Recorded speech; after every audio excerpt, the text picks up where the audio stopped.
আজকে আমরা জানব যে পবিত্র জিলহজ মাসের আরাফার দিনের রোজা কত তারিখ এবং কি বারে রাখতে হবে।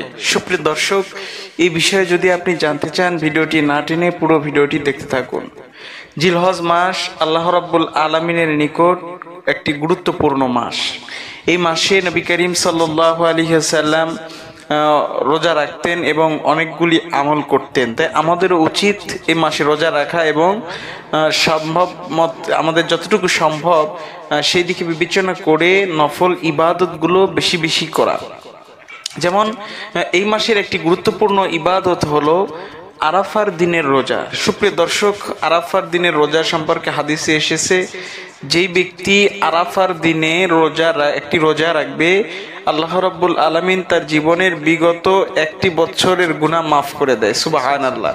এবং আগামী এক বছরের গুনাহ মাফ করে দেয়। তাহলে একটি রোজা রাখলে বিগত জীবনের এক বছরের গুনাহ মাফ এবং আগামী এক বছরের গুনাহ মাফ, এর চেয়ে বড় পাওয়া আর হতে পারে না।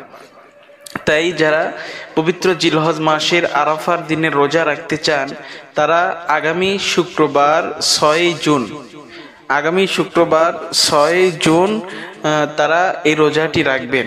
তো এই রোজাটি যদি শুক্রবারে রাখেন তাহলে আদায় হয়ে যাবে। সুপ্রিয় দর্শক, আশা করি বিষয়টি বুঝতে পেরেছেন। ভিডিওটি ছিল এ পর্যন্তই। ভিডিওটি যদি ভালো লাগে অবশ্যই লাইক কমেন্ট শেয়ার করবেন। আর পরবর্তীতে আপনি কোন বিষয়ে জানতে চান ভিডিওটির কমেন্ট বক্সে কমেন্ট করলে উত্তর দেওয়ার চেষ্টা করবো ইনশাআল্লাহ। তো পরবর্তী ভিডিও পাওয়ার আগ পর্যন্ত ভালো থাকবেন, সুস্থ থাকবেন। ধন্যবাদ। আল্লাহ হাফেজ।